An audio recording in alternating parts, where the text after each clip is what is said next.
Bismillahirrahmanirrahim. Assalamualaikum warahmatullahi wabarakatuh. Mari kita lanjutkan lagi topik pembahasan kita ya. Pada kesempatan kali ini kita akan membahas masalah insertion loss, kemudian gain dan return loss ya yang ada pada suatu sistem gelombang mikro ya. Oke, kita mulai dari tentunya pendahuluan ya bahwa istilah resistance loss itu adalah penurunan sinyal atau energi gelombang mikro ya ketika melewati suatu komponen ya gitu. Nah, kemudian atau kalau istilah gain itu adalah kenaikan energi atau sinyal gelombang mikro ketika melewati suatu amplifier, itu istilahnya gain ya. Kemudian kalau return loss itu adalah ketika energi gelombang mikro yang direfleksikan ketika dia melewati suatu komponen gitu ya. Kemudian istilah insertion loss gitu. Jadi komponen gelombang mikro ya gitu terdiri dari ada filter, isolator, atenuator, dan amplifier ya. Nah, energi gelombang mikro itu ketika ditransmisikan dan dia menuju komponen tersebut itu disebut namanya incident power atau energi masuk ya. Nah, kemudian ketika daya ini akan masuk ke komponen, nah ada sebagian ya energi yang direfleksikan karena adanya perbedaan konfigurasi ya medan listrik dan magnet ya gelombang mikro pada jalur transmisi dengan komponen yang akan dituju ya sehingga dibalikan ke jalur transmisi dan tidak masuk ke komponen tersebut gitu. Nah, sedangkan energi gelombang mikro yang masuk ke komponen, nah sebagian itu akan diserap oleh komponen dan sisanya akan diteruskan ke jalur transmisi di sisi yang lain ya. Nah, energi yang keluar dari komponen ini disebut dengan transmitted power atau daya transmisi. Nah, kemudian jumlah transmitted power ini akan berkurang ya dari incident power karena tadi sebagian energi akan direfleksikan kan ke jalur transmisi dan tidak akan masuk ke dalam komponen. Kemudian juga sebagiannya lagi itu akan diserap dalam komponen gitu. Ya. Nah, kalau digambarkan ya insertion loss dan return loss itu seperti ini. Ini ada komponen ya, gitu ada sorry saya ini kan. Ini ada komponen, kemudian di sini ada incident power, maka sebagian ini karena mismatch, istilahnya mismatch ya antara jalur transmisi dengan komponen, maka sebagian akan direfleksikan. Nah, kemudian nanti kalau energi yang keluar dari komponen ini, ya komponen ini macam-macam ya. Bisa filter, bisa receiver, dan sebagainya. Ini akan ada power yang ditransmisikan gitu. Nah, istilah insertion loss itu adalah transmitted power dibagi dengan incident power. Sedangkan return loss itu adalah reflected power terhadap incident power. Nah, kalau perbandingan tabel 41 ini menunjukkan perbandingan antara incident power dan incident loss ya. Jadi kalau incident power ini dalam persen ini 1%, maka istilah incident loss itu makanya satunya desibel itu karena dia alat ya. Ini 10 kan jadi 20 desibel. Jadi ya, jadi ini ya. Kemudian kalau ini kan jadi kalau 1% gitu per 100 ya, 10 pangkat kayak 20. Insertion loss-nya 20. Kemudian kalau insernya 2%, dia menjadi insertion loss sekitar 17 desibel ya. Kemudian 5 itu 13 dan seterusnya ya. Seperti itu. Nah, atenuasi atau pelemahan itu tidak sama ya dengan insertion loss karena proses atenuasi itu terjadi di dalam komponen ya. Sedangkan energi yang masuk ke komponen itu tidak sama dengan incident power. Kenapa? Ya karena sebagian tadi kan sudah ada yang direpresikan ya terlebih dahulu sebelum masuk ke komponen gitu. Nah, jika ingin mengukur atenuasi, maka kita harus membuat konfigurasi medan gelombang mikro yang melewati jalur transmisi itu sama persis gitu dengan konfigurasi medan pada komponen ya, sehingga nanti insertion loss-nya itu akan sama dengan atenuasinya karena semuanya dimasukkan, tidak ada yang direfleksikan ya, seperti itu. Oke, kalau ini ada perhitungan ya insertion loss ya. Jadi kalau misalnya incident power-nya 10 watt, kemudian transmitted powernya 1 watt, maka perhitungan dari incidence loss-nya itu 10 desibel, dan seterusnya ya, seperti itu. Nah, incidence loss pada komponen ya. Jadi, incidence loss pada komponen itu terjadi pada rangkaian, bisa filter, bisa isolator, dan juga atenuator ya. Nah, kemudian gelombang mikro dia harus melewati ketiga komponen tersebut, dan incidence loss pada setiap komponen itu akan ditunjukkan pada gambar berikut ya. Nah, jadi kayak seperti ini. Misalnya ini ada komponen yang beruntun ya gitu. Jadi ini ada incident powernya 1 watt misalkan ya gitu. Atau kalau dalam desibel mili dia 30 desibel mili kan gitu. Nah, ini masuk ke ada filter 3 desibel. Nah, maka asalnya 30 desibel mili, filter 3 desibel kan berarti energi yang keluar di sini kan menjadi 27 desibel mili gitu. Atau 0,5 watt.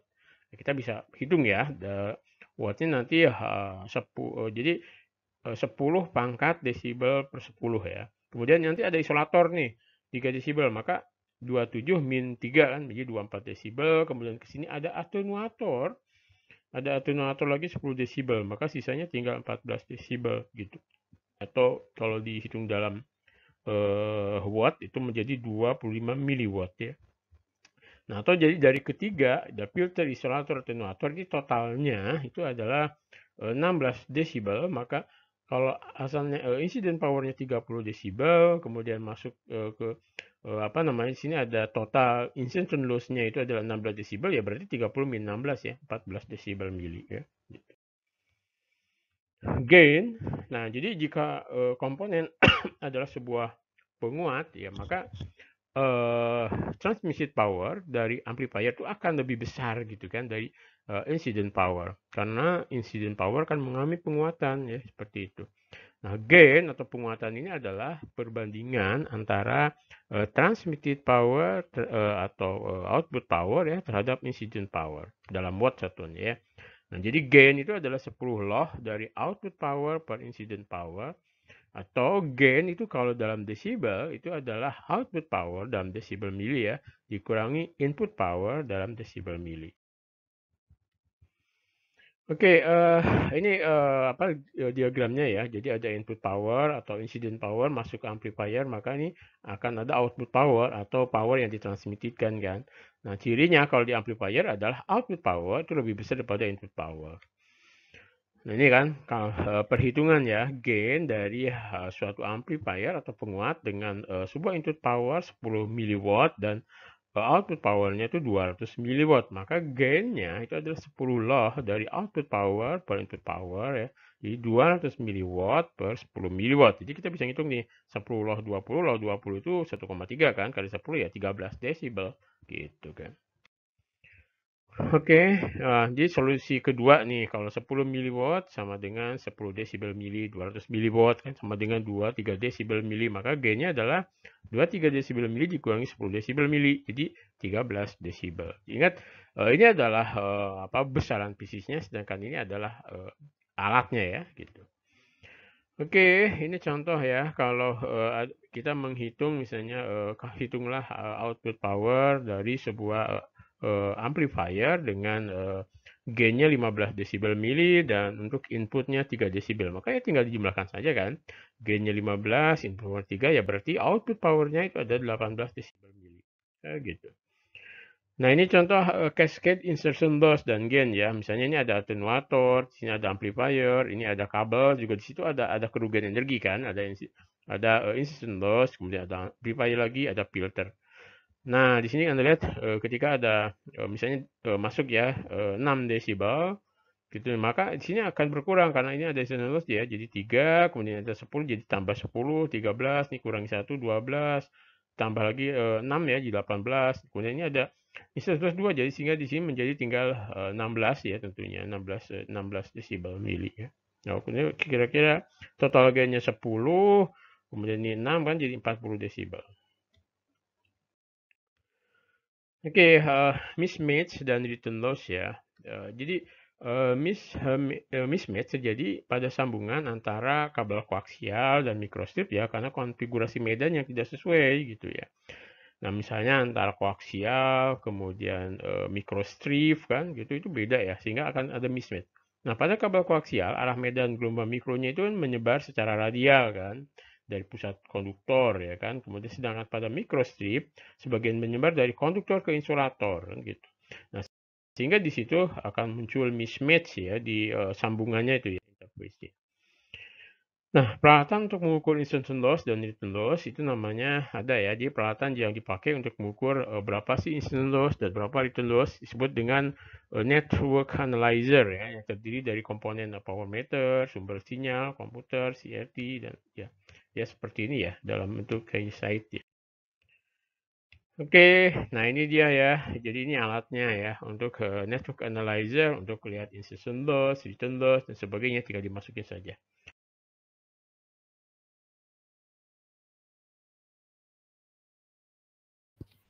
Cek-cek apakah suara saya masuk dan sudah terlihat? Sudah Mas, ya silakan. Oke, selamat siang teman-teman. Saya Daniel Ahmad Al-Zai dan rekan saya Nazifah Haufah akan mempresentasikan terkait topik radar. Pertama, apa itu radar? Radar atau Radio Detection and Ranging merupakan satu metode penginderaan jauh yang menggunakan gelombang mikro atau gelombang radio atau semacam gelombang elektromagnetik untuk mengindra atau mendeteksi suatu barang yang ada di tempat yang jauh. Nah, inti dari sebuah radar itu harus mampu melakukan 3 hal, yaitu mendeteksi atau detection, dan harus mampu ranging atau mengetahui jarak, sudut elevasi, dan sudut azimutnya, serta kecepatan dari target yang sedang diincar itu. Dan jika radarnya ini bagus, maka radar ini mungkin bisa memperkirakan apa itu sebenarnya target yang mereka incar itu. Mungkin apakah itu sebuah burung atau sebuah pesawat, mungkin bisa diketahui dari hasil gelombang pantul atau hasil dari ranging dan detection-nya ini. Nah, kenapa radar di sini menggunakan microwave? Selain microwave itu memiliki gain yang tinggi, directivity yang tinggi, bandwidth yang besar, dan bergerak dalam line of sight dan memiliki noise rendah dan mampu menembus ionosfer, radar di sini kan juga menggunakan radar di sini kan juga harus menggunakan sebuah frekuensi tertentu. Dikarenakan frekuensi yang lain itu sudah digunakan oleh berbagai alat elektromagnetik lainnya atau alat telekomunikasi lainnya, sehingga biar tidak salah tangkap, dia harus menggunakan frekuensi tertentu.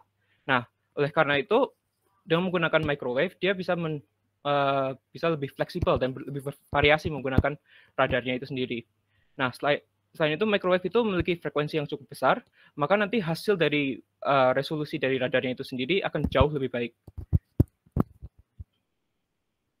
Nah, ini adalah beberapa contoh dari frekuensi-frekuensi yang sudah dipakai di dunia nyata. Seperti untuk long range search, dia akan menggunakan frekuensi band yang bernama B, yang sekitar pada di 0,3 GHz dan rentangnya sampai 0,5 GHz. Nah, di sini setiap alat, setiap radar yang berbeda-beda itu harus menggunakan frekuensi yang berbeda-beda supaya tidak ada yang salah tangkap. Nah, radar itu harus memiliki 3 fungsi yang utama, yaitu pertama mengukur kecepatan, 2 mengukur jarak, dan harus memiliki resolusi sudut dan jarak yang bagus. Pertama tentang bagaimana caranya dia mengukur kecepatan. Intinya dari prinsip utama dari radar ini untuk mengukur kecepatan adalah Doppler effect. Yang dimana kalau misalnya ada barang yang bergerak mendekati radar, maka akan mengalami Doppler shift. Dan kalau ada yang menjauhi radar, nanti juga akan frekuensinya akan berubah juga. Nah, dari perubahan frekuensinya ini nanti bisa diketahui apakah ini barangnya itu mendekati radar atau menjauhi radar dan kecepatannya berapa. Nah, nanti sistemnya menggunakan block diagram seperti ini ya. Jadi ada osilator yang menghasilkan microwave-nya itu sendiri, terus nanti gelombang microwave-nya itu akan dikirim ke sirkulator yang akan diarahkan ke horn antena untuk ditransmisikan ke barang, dan satunya lagi dikirim lagi ke mixer sebagai referensi. Nah, setelah dikirim ke horn antena itu nanti akan ditembakkan ke target dan akan dipantulkan kembali dan ditangkap oleh antena, dan setelah itu akan masuk ke sirkulator lagi dan akan masuk ke dalam mixer lagi. Nah, di dalam mixer itu sendiri nanti akan dibandingkan Doppler shift-nya. Dan setelah Doppler shift-nya diketahui, nanti akan dimasukkan ke dalam display dan akan terlihat jelas kecepatannya berapa dan arah dari pergerakan targetnya itu sendiri. Setelah itu ada range detection yang intinya menggunakan kecepatan konstan dari gelombang mikro yang yaitu sekitar kecepatan cahaya. Nah, dengan mengetahui kecepatan gelombang dan waktu antara penembakan sinyal dan juga penerimaan gelombang pantulnya, maka nanti bisa dicari dengan mudah dan mengkalikan kecepatan terhadap waktunya dibagi 2 karena bolak-balik. Nah, nanti yang akan display seperti di dalam radar ini, yang di dalam bundaran ini, akan terlihat seperti ini ya. Jadi yang di paling kiri itu ada transmisinya yang besar, ada gelombang pulsanya itu yang besar itu. Setelah itu ada beberapa saat yang dimana radar hanya menerima noise saja atau yang kecil-kecil ini. Terus setelah itu baru akan masuk gelombang pantulnya. Nah, waktu yang antara dua puncak yang besar ini itu digunakan untuk mengetahui jaraknya itu. Setelah itu harus mampu mengetahui sudut-sudutnya atau menggunakan angular measurements, di mana radar ini nanti akan melakukan penyapuan atau dia akan berputar secara azimutal penuh dan secara elevasi penuh untuk mengetahui kira-kira targetnya itu berada di sudut azimut berapa dan elevasi berapa. Nanti dari sudut azimut dan elevasi dari gelombang pantulnya itu nanti kemudian dicatat oleh radar dan nanti bisa diketahui ini sebenarnya sudutnya berapa dan azimutnya berapa. Akan tetapi radar itu tidak selalu sempurna ya, pasti ada beberapa masalah yang ada di dalam radar.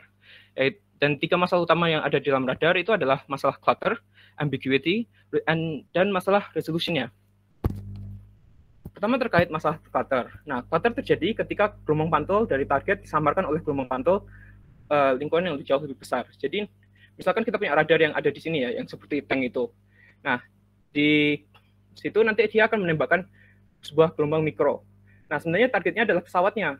Tetapi karena pesawatnya itu dekat dengan sebuah bukit atau sebuah gunung, nanti hasil dari gelombang pantulnya itu akan jauh lebih besar dari gelombang pantul bukitnya itu.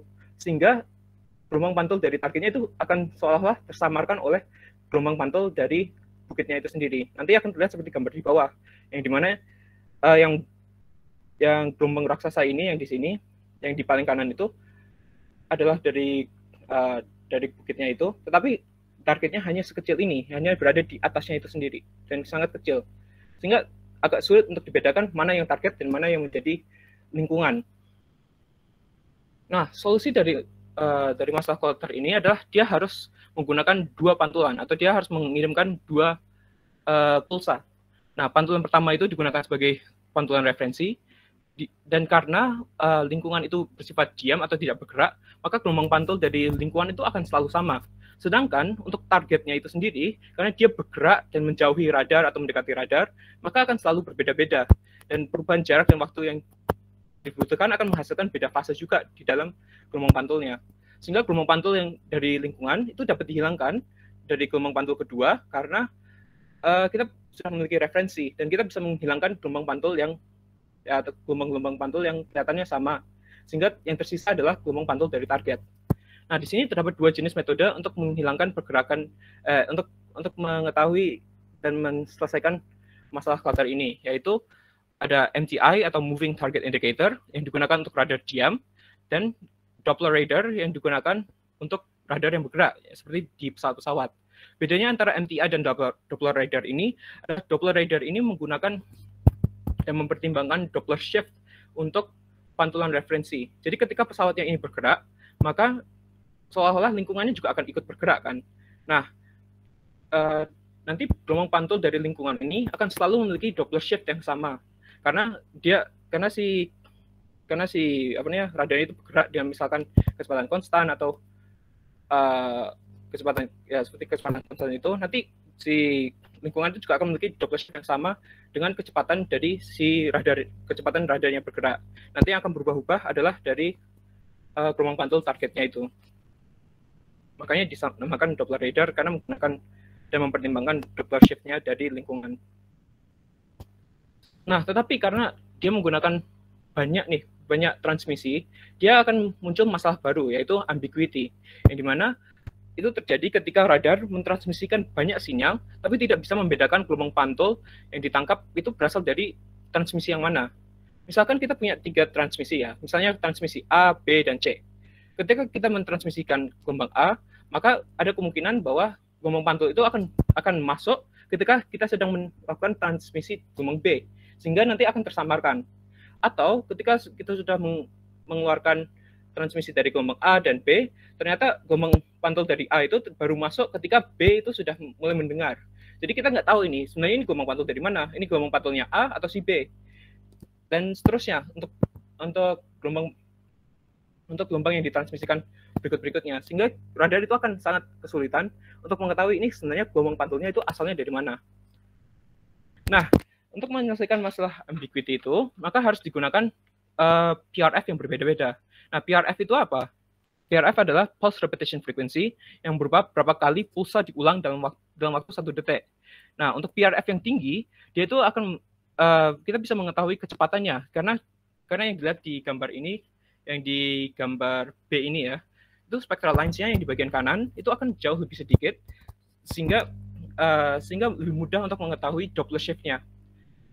Tapi yang menjadi masalahnya ketika menggunakan PRF tinggi atau perulangan yang sangat besar dan frekuensi yang sangat cepat itu, maka jarak itu akan sangat sulit untuk diketahui. Jaraknya masih akan ambigu, dikarenakan waktu untuk mendengar pulsa balik atau pulsa pantulnya itu akan sangat kecil. Jadi nanti si radar itu tetap tidak akan mengetahui kapan sebenarnya ini gelombang pantulnya dari siapa dan kapan dia harus mengukur waktunya. Akan tetapi untuk PRF yang rendah, yang pulse-nya itu sedikit dalam waktu 1 detik, maka jaraknya dapat diketahui karena waktu mendengarnya lebih besar dan dia lebih mudah membedakan antara gelombang pantulnya. Akan tetapi ini akan menjadi masalah untuk mengetahui kecepatannya karena velocity itu tidak akan bisa dicatat dikarenakan terlalu banyak spectral lines yang muncul di dalam radar, sehingga Doppler shift ini tidak akan bisa masuk ke salah satu spectral lines, dan kalaupun bisa masuk ke dalam salah satu spectral lines, radar ini tidak bisa mengetahui ini masuknya ke spectral lines yang siapa dan gelombang pantulnya siapa. Nah, sehingga untuk menyelesaikan masalah ini harus dilakukan semacam trade-off. Apakah kita ingin mencari jaraknya, atau apakah kita ingin mencari kecepatannya, atau kita membuat sebuah keseimbangan antara mengetahui jarak dan kecepatan dari sebuah target. Tapi cara yang paling bagus untuk dilakukan untuk menyelesaikan masalah ambiguitas ini adalah menggunakan 2 PRF yang berbeda. Dengan menggunakan 2 PRF yang berbeda, kita bisa saling mereferensi nih untuk mengetahui ini gelombang pantulnya dari mana. Kalau misalnya menggunakan 1 PRF saja, itu masih akan sangat ambigu untuk radarnya. Tapi kalau kita menggunakan 2 PRF, nanti kita bisa mencocokkan, ini gelombang pantulnya datangnya secara bersamaan kapan, dan ini datang dari transmisi yang mana. Jadi akan lebih mudah untuk mengetahui kecepatan dan jarak dari target yang kita inginkan. Setelah itu adalah masalah resolusi. Nah, resolusi ini adalah kemampuan radar untuk membedakan dua benda yang berbeda. Nah, radar itu terkadang sulit mengidentifikasikan 2 benda yang berdekatan. Hal ini dikarenakan kedua benda tersebut saling berdekatan, sehingga gelombang pantulnya juga berdekatan, sehingga akan sulit untuk mengetahui range-nya, dan range resolution-nya akan rendah, atau karena gelombang mikro itu terlalu luas, sehingga sulit membedakan sudut antara target yang berdekatan, atau nanti angular resolution-nya akan lebih rendah. Seperti yang dilihat di gambar yang paling atas itu adalah masalah tentang range resolution-nya, yang dimana kita agak sulit membedakan antara target A dan target B karena mereka saling berdekatan, sehingga kita nggak bisa mengetahui jaraknya target A itu berapa dan target B itu berapa tepatnya.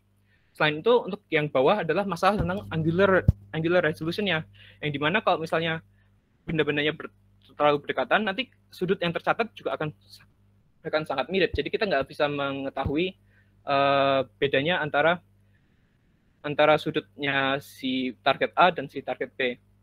Nah, untuk menyelesaikan masalah dari resolusi range, itu sebenarnya dilakukannya adalah frekuensinya harus divariasikan, yang dimana nanti gelombang pantul yang memiliki frekuensi yang lebih rendah, itu nanti akan dikompres, sehingga sinyal frekuensi yang rendah itu ditingkatkan, sehingga jarak antara pulsa pantul itu dapat lebih dibedakan dan lebih dilihat oleh radar, sehingga nanti resolusinya akan semakin bagus.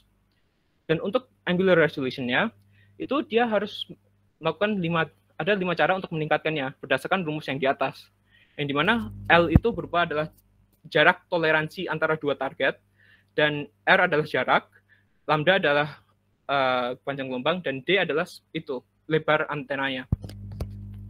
Nah, berdasarkan rumus ini ada 5 cara, yaitu tingkatkan frekuensinya, dekatkan target, atau besarkan lebar antena. Selain itu adalah kita bisa menggunakan tracking mode, yang dimana radar itu nanti akan mengikuti target secara terus-menerus dan selalu mengkoreksi angular resolution-nya secara terus-menerus, sehingga nanti kita selalu mendapatkan angular resolution yang baru. Dan 5 adalah menambahkan synthetic aperture atau sebuah bahan yang bisa meningkatkan resolusi dari angular resolution. Nah, di sini karena kita menggunakan gelombang mikro, kita memiliki frekuensi yang sangat besar kan. Nah, di sini karena memiliki frekuensi yang besar itu, nanti hasil angular resolution-nya akan jauh lebih baik. Tapi yang menjadi masalahnya adalah karena radar itu harus menggunakan frekuensi yang tertentu atau tetap, karena sudah ditetapkan dan dia tidak ingin menangkapkan sinyal-sinyal lain seperti yang tadi aku bahas, maka si radar ini itu harus tetap berada pada suatu rentang frekuensi, sehingga perubahan frekuensinya untuk terus ditingkatkan sehingga angular resolution-nya semakin bagus, itu akan agak sulit untuk dilakukan. Maka yang biasa dilakukan untuk meningkatkan angular resolution-nya adalah membesarkan lebar dari antenanya itu sendiri. Jadi antenanya dibuat lebih besar dan lebih lebar sehingga bisa menangkap sinyal dengan lebih baik. Nah, berikut tadi adalah sudah semua dasar-dasar dari radar dan cara kerjanya. Nanti si Nasib akan melakukan dan menjelaskan aplikasi dari radar itu sendiri. Oke? Baik. Suara saya masuk nggak? Ya, masuk, silakan, Mbak. Ya, baik Pak. Saya akan menjelaskan aplikasi dari radar dari tahun ke tahun, dimulai dari kemunculan SAR. Next.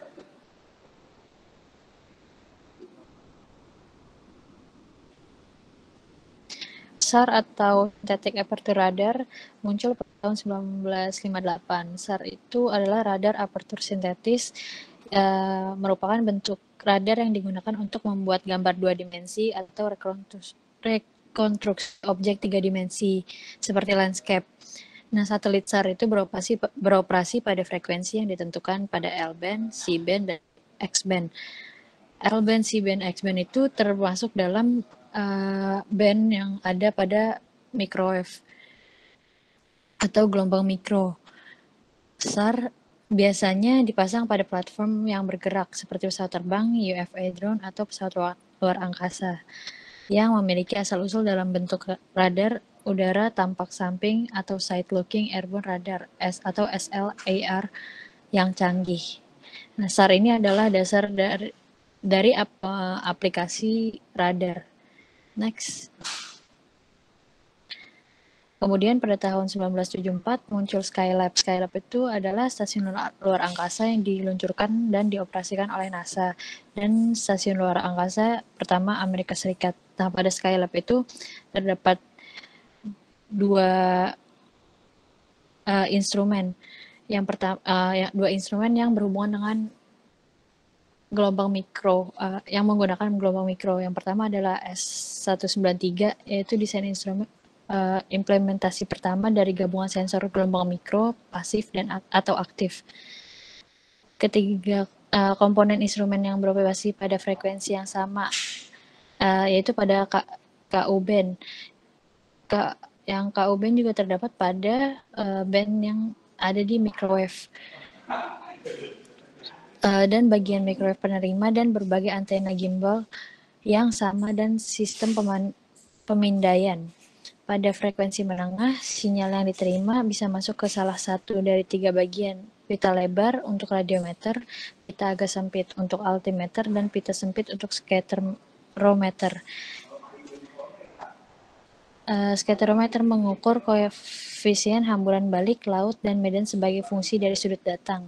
Radiometer adalah sensor pasif yang mengukur kecerahan suhu dari sel di permukaan bumi sebagai fungsi dari sudut kedatangan dari permukaan. Dan altimeter adalah sistem radar denyut terkompresi untuk mengukur variasi ketinggian permukaan laut rata-rata. Jadi instrumen yang ini untuk karena radar itu kan untuk mengukur apa namanya untuk menghasilkan landscape 2 dimensi atau 3 dimensi dari sesuatu ya target. Nah, target dari Skylab ini adalah bumi. Kemudian dilanjut. Yang kedua adalah S194, radio microwave pasif di L-band. S194 dikembangkan di laboratorium instrumen lintas udara Clutterhammer. Tujuan dari instrumen ini untuk mengukur suhu kecerahan gelombang mikro permukaan bumi di sepanjang jalur SC untuk menyediakan fitur permukaan laut, angin yang bervariasi di atas wilayah laut, dan informasi fitur permukaan bumi. S194 adalah radiometer tipe Dike yang dimodifikasi dengan penerimaan RF yang disetel modulasi penguatan dan polarisasi H. Next, pada tahun 1978 muncul yang namanya SEA-SAT, SEASAT. Adalah satelit pengorbit bumi pertama yang dirancang untuk penginderaan jauh lautan bumi yang membawa radar aperture sintetis Sartadi pertama yang dimuat ke wahana antariksa. Nah, untuk SEASAT ini membawa 5 instrumen utama yang dirancang untuk mengembalikan informasi maksimum dari permukaan laut. Ada altimeter, scatterometer, terus radiometer, radiometer yang gelombang mikro, dan juga radiometer yang terlihat dari infrared. Terus juga yang terakhir adalah synthetic aperture radar atau SAR L-band. Dari kelima instrumen tersebut memiliki mengambil informasi yang berbeda-beda dari permukaan bumi. Next. Nah, pada tahun 1981 ada SIR-A atau Shuttle Imaging Radar. Nah, Shuttle Imaging Radar yang A ini itu yang pertama kali untuk Space Shuttle. SIR-A adalah yang pertama dalam serangkaian instrumen yang mencitrakan bumi menggunakan pulsa radar, bukan cahaya optik sebagai penerang. Nah, pada tujuan dari OSTE-1 adalah untuk peragaan shuttle untuk penelitian ilmiah dan aplikasi dalam mode terlampir. Mengoperasikan muatan OSTE-1 untuk memfasilitasi perolehan sumber daya bumi, lingkungan, teknologi, dan data ilmu hayati, kemudian untuk menyediakan produk data untuk peneliti utama dalam batasan misi STS-2, dan untuk menilai kinerja shuttle sebagai platform ilmiah untuk pengamatan bumi. Next. Dilanjut pada tahun 1984, muncul SIR-B. SIR-B dibangun di atas pelajaran yang didapat dari misi SEASAT dan SIR-A. Jadi kelanjutan dari SEASAT dan SIR-A dan merupakan langkah berikut dalam program JPL menggunakan radar pencitraan untuk pengamatan bumi. Instrumen radar SIR-B ditingkatkan secara signifikan. Ini memiliki fleksibilitas tambahan dari geometri pencitraan, terutama efek sudut datang pada hamburan balik radar. Ini seperti yang dijelaskan oleh Daniel tadi, bahwa untuk meningkatkan resolusi, untuk meningkatkan resolusi kan bisa dengan cara perubahan sudut juga, pelebaran antena. Nah, pada SIR-B ini ditingkatkan fleksibilitas dengan meningkatkan sudut pada antenanya. Next. Pada tahun 1986 ada IFSAR atau Interferometric Synthetic Aperture Radar. Nah, teknologi pemetaan dengan Airborne Interferometric Synthetic Aperture Radar intinya adalah pengolahan data mentah radar yang diambil dari sistem IFSAR sehingga menghasilkan peta 3D. Informasi tematik satu lembar peta dapat diturunkan dari citra sintetik aperture radar. Informasi tinggi dalam mode single pass interferometri diperoleh dari beda fase antara dua citra SAR yang koheren dari pengambilan data secara bersamaan. Dua antena yang terpisah disebut baseline arah tegak lurus jalur. Pada IFSAR ini, band yang digunakan adalah X-band. Next. Nah, muncul pada tahun 1991 yaitu ERS atau European Remote Sensing Satellite yang pertama. ERS adalah program ESA pertama dalam pengamatan bumi dengan tujuan keseluruhan untuk menyediakan pemantauan lingkungan, khususnya dalam spektrum gelombang mikro, yaitu pemantauan reguler, proses permukaan darat, dan permukaan laut untuk deteksi perubahan. Nah,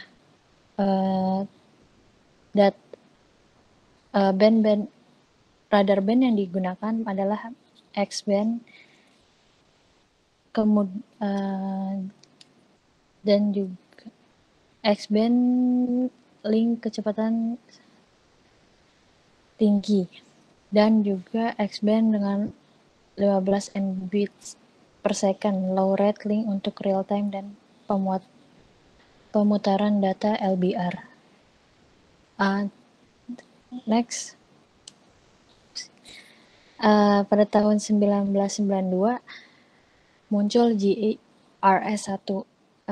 GRS-1 adalah satelit lingkungan Jepang, juga dikenal sebagai Fuyo-1, yang diluncurkan pada 11 Februari 92 dan berhenti beroperasi pada Oktober 98. Nah, misi dari GRS-1 ini adalah radar optik yang dikembangkan oleh NASDA. Tujuan keseluruhan GRS-1 adalah menghasilkan kumpulan data global dengan sensor SAR dan OPS yang ditujukan untuk mensurvei sumber daya, membangun sistem pengamatan bumi yang terintegrasi, kemudian memverifikasi kinerja instrumen atau sistem.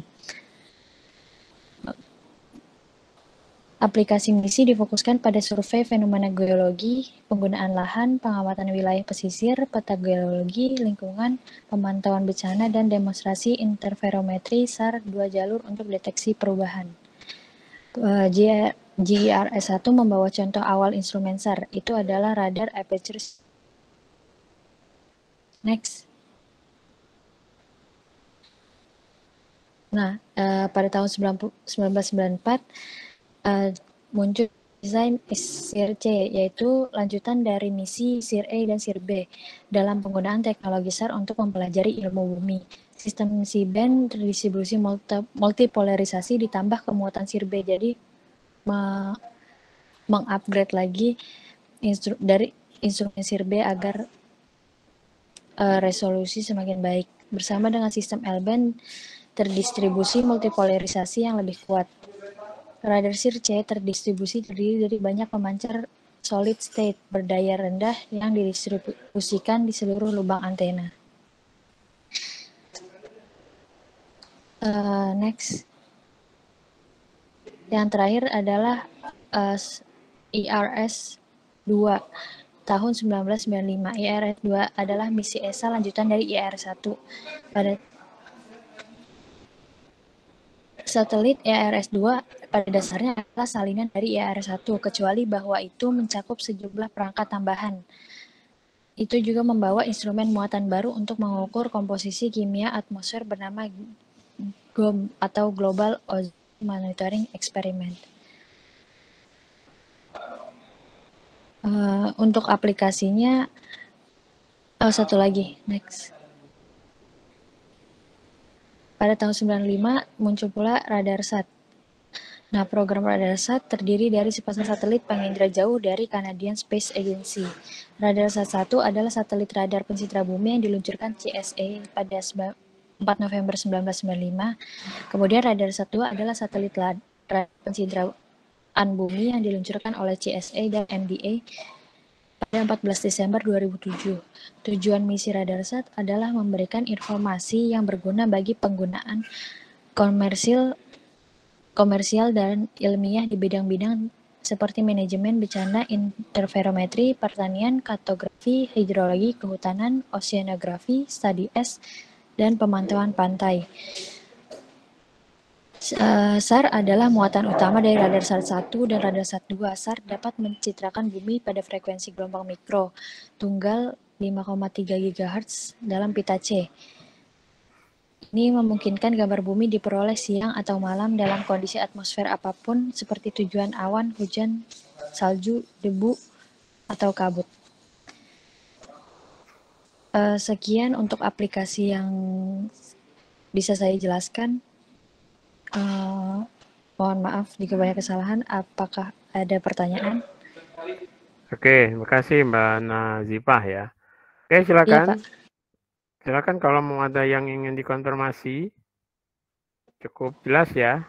Dan cukup ternyata ini baru sampai 95 ya. Ada yang terbaru nggak ya itu, Mbak Nazifah? Saya baru nyari yang sampai 95, Pak. Oh, berarti yang ke 2000-an ke sini belum? Yang radar SAT-2 dia kan 2007, Pak. Terakhir di radar SAT yang saya dapatkan. Oh, 2007 ya? Iya, Pak. Oke. Oke, silakan. Ada yang mau konfirmasi? Atau mau ditanyakan juga boleh. Atau diskusi ya. Ya, jadi emang perkembangan radar ya cukup pesat ya sebetulnya ketika ya setelah sebelum Perang Dunia II itu kan antara Rusia dan Amerika ya, itu mereka terkait dengan bagaimana mendeteksi peralatan senjata mestinya ya. Itu juga pemicu ya sebetulnya. Nah, baru setelah Perang Dunia Kedua itu gelombang mikro terutama radar itu difokuskan untuk ke pencitraan ya, ke satelit ya, citra ya, remote sensing sebetulnya. Nah, saya kurang tahu ya, remote sensingnya yang dipakai oleh teman-teman di geografi itu seperti apa, saya nggak ngerti juga ya. Oke, ini ada pertanyaan nih Mbak di chat. Atau Mas Daniel, silakan nih Mas Catur tanya tuh. Google Map itu pakai radar microwave tidak ya? Mestinya iya ya. Silakan Mas Daniel. Untuk Google Maps itu sebenarnya mereka kan menggunakan berbagai cara ya pada awalnya. Untuk yang pas awal-awal mereka menggunakan data-data dari satelit yang pas Google Maps-nya belum ada gambar-gambarnya itu loh, yang masih kayak peta doang itu, kurang lebih dari data satelit aja sebenarnya udah cukup menggunakan satelit-satelit microwave itu. Selain itu mereka juga kemungkinan besar karena ada juga itu kan namanya yang menggunakan mobil dari Google itu sendiri kan juga ada yang mencatat perjalanan-perjalanan yang ada di Gmaps. Nah, di situ juga sebenarnya mereka menggunakan microwave juga untuk kayak menggambarkan daerah sekitarnya itu. Tapi selain microwave, mereka juga menggunakan kayak ya penggambaran biasa, kayak merekam video biasa untuk mendapatkan gambar-gambar yang penuh warna dan kelihatan gedungnya yang mana saja, kayak gitu. Iya, nah mestinya kan untuk foto-foto itu kan ditransfernya juga kan menggunakan suatu gelombang elektromagnetik juga kan sebetulnya. Iya, Pak. Ya mestinya ya karena di dalam kita HP itu kan itu juga pakai microwave ya. Oke. Ya. Oke, kemudian pertanyaan kedua nih, ini penggunaan kebanyakan di satelit ya. Apakah ada alasan kenapa yang dipakai radar jarak jauh? Nah, kalau jarak dekat nggak usah pakai radar ya. Oke, Mas, silakan Mas Daniel. Oke, untuk penggunaannya kebanyakan di satelit ya. Untuk ini sebenarnya kan radar itu bisa digunakan di mana saja. Salah satunya adalah di satelit karena tadi salah satu keuntungan dari microwave itu dia bisa menembus ionosfer. Nah, bedanya dengan yang kayak gelombang radio itu nanti kalau sampai di ionosfernya itu nanti akan dipantulkan kembali ke bumi. Dan ya makanya kalau misalnya di gelombang radio itu nanti dia bisa kayak untuk telekomunikasi jarak jauh karena dia itu tinggal nembak ke ionosfer dan dia bisa tembakan balik ke bumi untuk mendapatkan jarak yang lebih jauh lagi. Tetapi kalau microwave karena dia bisa menembus ionosfer itu sendiri, jadi bagus banget untuk melakukan pemetaan dari luar angkasa. Selain itu, kalau misalnya yang tadi itu benar kata Pak Mitra, kalau misalnya jaraknya dekat tidak perlu dilakukan radar karena ya mata kita sudah cukup untuk mengetahui ada pesawat yang mendekati kita. Nah, kalau misalnya kita mau yang lebih jauh lagi, yang kayak lebih untuk yang bukan satelit lagi, itu sebenarnya radar itu kerjanya seperti kayak itu, kelawar, yang ekolokasi itu, yang dimana dia itu sangat bergantung pada gelombang pantulnya untuk mengetahui jarak dan mendeteksi ada sebuah benda di situ. Jadi untuk itu semua hal yang nanti akan ada yang akan menghasilkan gelombang mantul itu bisa menggunakan radar untuk mengetahui jarak dan juga kecepatan, arah dan lain-lainnya. Seperti nanti pas di bandara itu juga menggunakan radar untuk mengetahui kayak pesawatnya itu datang dari mana, dan juga bisa mengetahui kayak apakah ada wind shear atau apakah ada vortex yang muncul di daerah-daerah landasan bandaranya itu, sehingga nanti kalau misalnya ada pesawat yang datang itu dia nggak akan terperangkap atau terganggu oleh turbulensi yang ada di sekitar bandara itu. Sehingga radar itu banyak sekali fungsinya asalkan ada gelombang pantul atau semacam backscattering yang bisa didapatkan dari lingkungan atau target yang kita inginkan. Kayak gitu. Ya, betul sekali. Jadi kan kalau kita apalagi dulu ya ketika bandaranya itu di situ Adi Sucipto itu, jadi kita itu kan sering ketika mau turun, apalagi musim hujan ya, itu kadang-kadang naik lagi ya gitu, karena itu arah angin dan sebagainya ya, itu data-data itu sangat diperlukan tuh sama pesawat ya. Kalau enggak, kita bukannya turun, tapi malah bablas ya. Kan sering tuh di Sucipto itu kita bablas. Jadi dia nggak bisa ngerem karena dorongan dari anginnya itu searah gitu. Sehingga bablas ya, bisa nabrak macam-macam. Dulu kan pernah kebakaran juga tuh. Jadi nggak bisa ngerem dia, ngeri ya. Kadang-kadang ketika turun terus dia naik lagi gitu ya. Ya saya sering ngalami juga ya gitu. Wah, jadi benar-benar tuh. Jadi yang memonitor radar itu, waduh itu sangat gajinya gede banget ya mungkin. Karena ini nyawa orang banyak ya di situ Islam. Oke, itu ada lagi tuh pertanyaannya ya. Bagaimana cara menghindari radar kayak pesawat shield? Iya. Atau misalnya pesawat yang memang apa namanya diam-diam gitu sih. Oke, Mas gimana Mas? Tahu nggak tuh caranya gimana? Untuk pesawat stealth ya. Jadi pesawat stealth itu seharusnya kalau nggak salah ada 2 cara agar pesawatnya itu ada dulu. Kita bedah dulu cara kerja pesawat stealth. Ada satu, tapi intinya dari pesawat stealth itu dia nggak akan menghasilkan gelombang pantul. Jadi satu, entah transmisinya itu dihancurkan dengan jamming wave, sehingga ada 2 gelombang antara gelombang transmisi dan gelombang dari pesawatnya itu, sehingga terjadi interferensi yang destruktif sehingga tidak ada pantulannya. Atau nanti ketika si gelombang transmisi ini mengenai target, itu nanti akan menyerap gelombang mikronya sehingga tidak ada pantulan yang jelas. Nah, untuk menghindari stealth ini ya kita menggunakan kita ubah aja gelombang yang kita gunakan.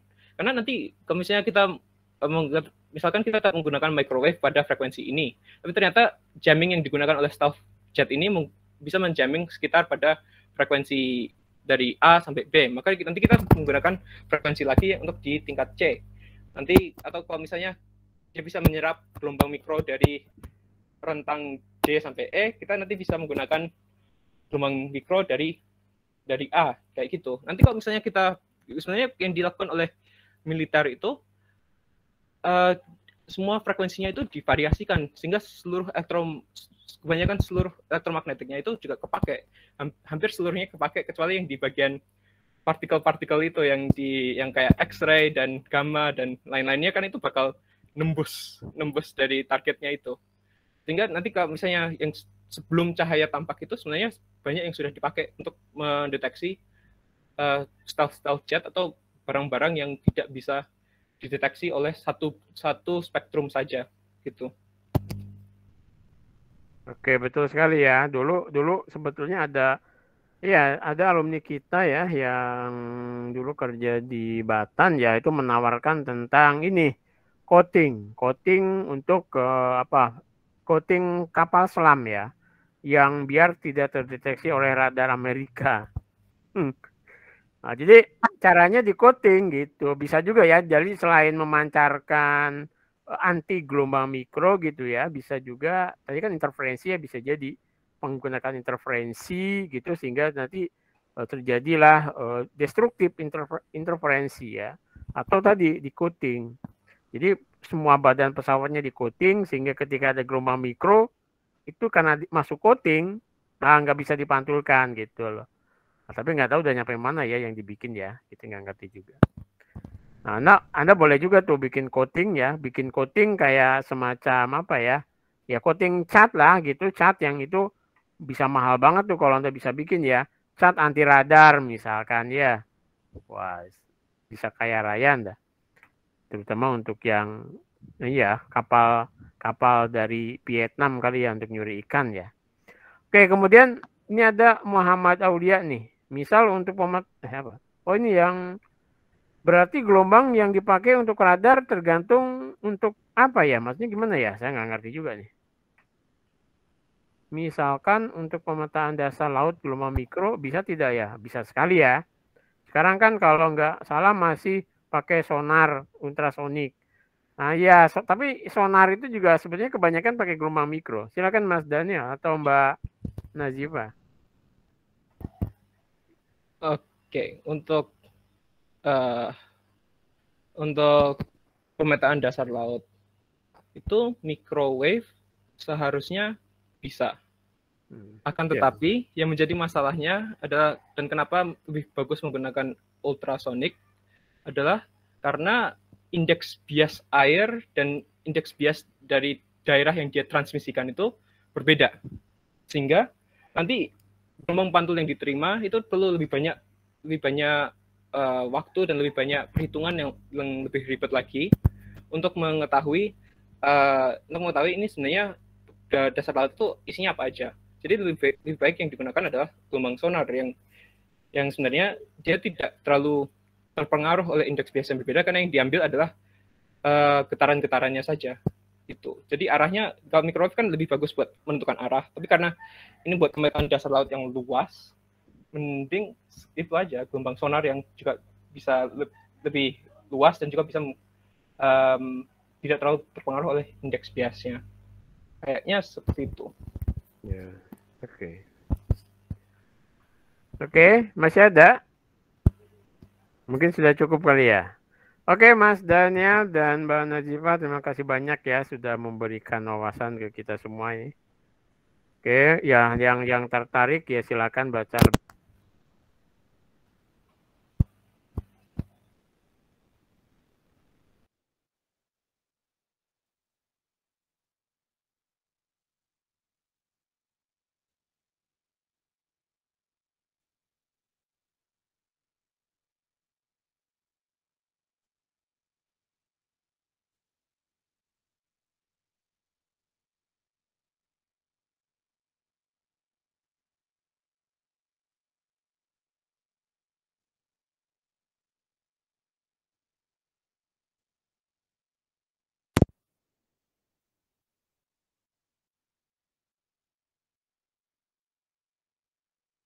Permisi Pak Mitra, suaranya sepertinya hilang.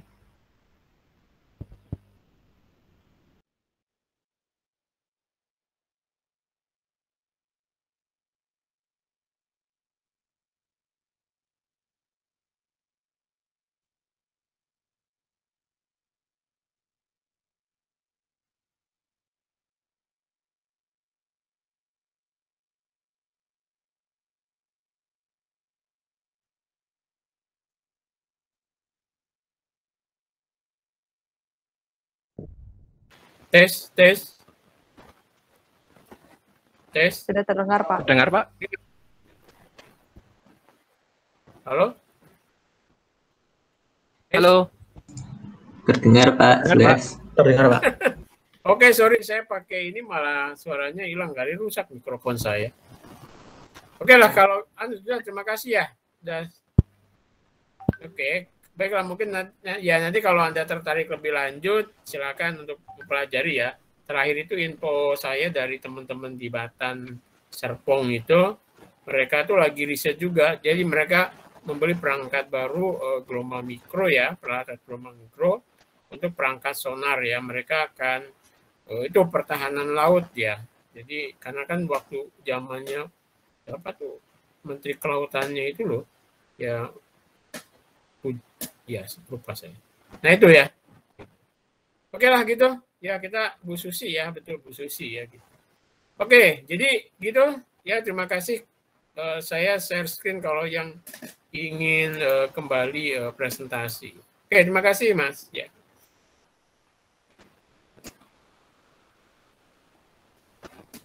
Oke, silakan.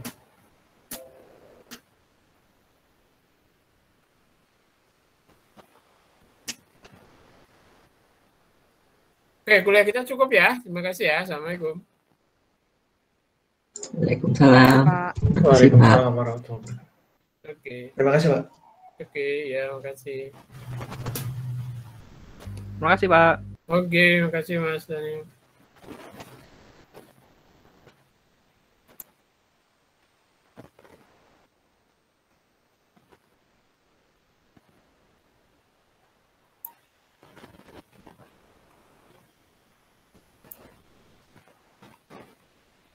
Mohon maaf Pak, saya terjadi galat. Oh oke, nanti nge-WA saya saja nanti. Baik. Oh, Terima ya. kasih Pak. Oke, ya.